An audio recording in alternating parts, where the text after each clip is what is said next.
Assalamualaikum warahmatullahi wabarakatuh. Selamat datang di video saya. Perkenalkan, nama saya Nur Hikmah dengan NIM 2423035, semester 2, mahasiswi dari STIT Al-Haria Mamuju dengan prodi Manajemen Pendidikan Islam.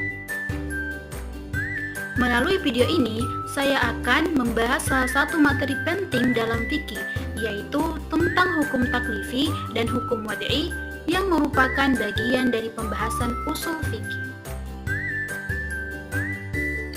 Dalam kehidupan sehari-hari, kita sebagai muslim sering mendengar kata wajib, haram, sunnah, dan lainnya. Semua itu tidak datang begitu saja, tetapi berasal dari pembahasan fikih yang disebut dengan hukum taklifi dan hukum wad'i. Istilah seperti wajib, haram, dan sunnah itu semuanya berasal dari yang disebut dengan hukum taklifi. Apa itu hukum taklifi? Yuk kita bahas. Hukum taklifi adalah hukum yang berisi perintah dan larangan dari Allah kepada setiap muslim yang sudah balik dan berakal atau yang disebut dengan mukallaf. Dengan hukum ini, kita tahu mana yang wajib dilakukan, mana yang boleh, dan mana yang harus dihindari. Hukum taklifi ini terbagi menjadi 5 macam. Yang pertama, wajib. Wajib ialah perbuatan yang harus dilakukan jika dikerjakan mendapat pahala, jika ditinggalkan berdosa. Contohnya, salat 5 waktu. Yang kedua, sunnah. Sunnah ialah perbuatan yang dianjurkan jika dikerjakan mendapat pahala, jika ditinggalkan tidak berdosa. Contohnya, puasa Senin Kamis. Yang ketiga, haram. Haram ialah perbuatan yang dilarang jika dilakukan berdosa, jika ditinggalkan mendapat pahala. Contohnya, curi. Yang keempat, makruh. Makruh ialah perbuatan yang sebaiknya ditinggalkan jika ditinggalkan mendapat pahala, jika dilakukan tidak berdosa. Contohnya, makan bawang mentah sebelum sholat berjamaah. Yang kelima, mubah. Mubah ialah perbuatan yang diperbolehkan, tidak berpahala dan tidak berdosa, baik dilakukan maupun ditinggalkan. Contohnya, tidur atau makan.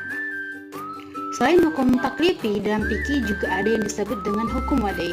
Kalau taklifi berisi perintah dan larangan, sedangkan hukum wad'i membahas tentang kapan dan bagaimana hukum itu berlaku.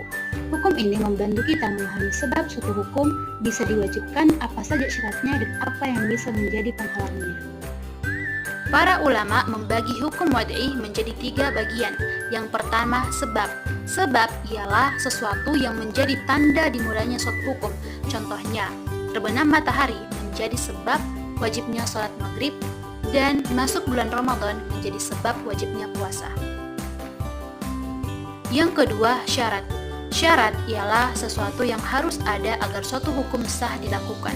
Kalau syaratnya tidak terpenuhi, maka hukum tersebut tidak sah. Contohnya, berwudu menjadi syarat sahnya sholat, dan menutup aurat menjadi syarat sahnya sholat.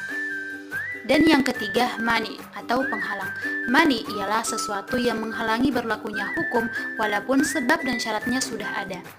Contohnya, haid seorang wanita menjadi penghalang bagi perempuan untuk sholat, dan anak yang belum balik menjadi penghalang dari kewajiban melaksanakan sholat. Adapun kesimpulan dari pembahasan tadi ialah hukum taklifi adalah hukum yang berisi perintah dan larangan, dan hukum wad'i menjelaskan kapan hukum berlaku, apa saja syaratnya, dan apa yang bisa menghalanginya. Dengan memahami 2 hukum ini, kita bisa beribadah dan hidup sesuai dengan syariat Islam.